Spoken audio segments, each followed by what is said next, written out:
High guys welcome back to Shruti file works. இன்றைக்கி நம்ம என்ன பார்க்க போகிறோம்னா, இந்த கடைக்கு வந்து ரீஒர்க் பண்ண போகிறோம். ரீஒர்க் பண்ணுறதுக்கு முன்னாடி இதில் இருக்கிற ப்ராப்ளம்ஸ் என்னென்னா, எலி வந்து அதோட கை வரிசை காமிச்சிடுச்சு. எலி வந்து ஒயர் வந்து எங்கெங்கே தெரியுதோ அந்த ஒயரெல்லாம் கடிச்சு விட்டுடுச்சு. அதனால் அந்த ஒயர்ஸ் எல்லாம் நம்ம இப்போ ரிமூவ் பண்ணிவிட்டு புதுசாக ஒர்க் பண்ண தொடங்க போகிறோம்.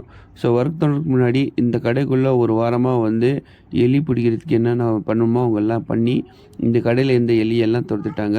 இப்போது வந்து இந்த கடையில் எந்த எலியும் இல்லை. நான் ஒரு 1க்கு 2 தடவை செக் பண்ணிட்டோம். ஸோ செக் பண்ணிட்டு முன்னாடி இப்போ வந்து இதுக்குள்ளே வந்து ஒயரிங் பண்ண தொடங்கிட்டோம். ஸோ ஒயரிங் பண்ணுறதுக்கு முன்னாடி இது கடை என்னென்னா, இது வந்து துணி கடை. ஸோ துணி கடைக்கு வந்து பிரைட்னஸ் எப்பவும் அதிகமாக தேவைப்படுது. ஸோ அதனால் இதில் வந்து இருக்கிற ஃபால் சீலிங்கில் இருக்கிற லைட் இல்லாமல் அடிஷ்னலாக இதுக்கு வந்து ஒரு 6 டியூப்லைட் வந்து நம்ம அடிஷ்னலாக ஆட் பண்ண போகிறோம். ஆட் பண்ணிவிட்டு இந்த லைட்ஸ் எல்லாம் நான் ஃபிட்டிங் பண்ணிவிட்டு அதுக்கப்புறமா அவங்களுக்கு பிரைட்னஸ் போதுமா சொல்லி கேட்டேன்.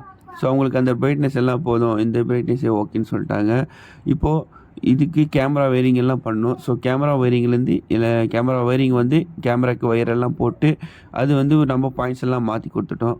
பண்ணிவிட்டு இப்போது நம்ம லைட்டெல்லாம் எரிய வச்சுட்டு அவங்களுக்கு ஏசிக்கு பாக்ஸு, அப்புறமா வால்மவுண்ட் ஃபேனுக்கு பாயிண்ட்டு, அப்புறம் ட்ரையல் ரூமுக்கு ஒரு ஸ்விட்ச் பாக்ஸ். ஸோ இது எல்லாம் நம்ம வந்து பாயிண்ட் எல்லாம் இழுத்து விட்டுட்டோம். இப்போ கார்பெண்டர் ஒர்க் எல்லாம் முடிஞ்சிட்டு முன்னாடி நம்ம இதோட நெக்ஸ்ட் வீடியோவில் வந்து உங்களுக்கு அந்த இருக்கிற பெண்டிங் ஒர்க்ஸ் எல்லாம் முடிச்சுட்டு அது என்ன இருக்கும் காமிக்கிறேன். இந்த வீடியோ உங்களுக்கு பிடிச்சிருந்தா கண்டிப்பாக லைக் ஷேர் பண்ணுங்கள். Tata bye.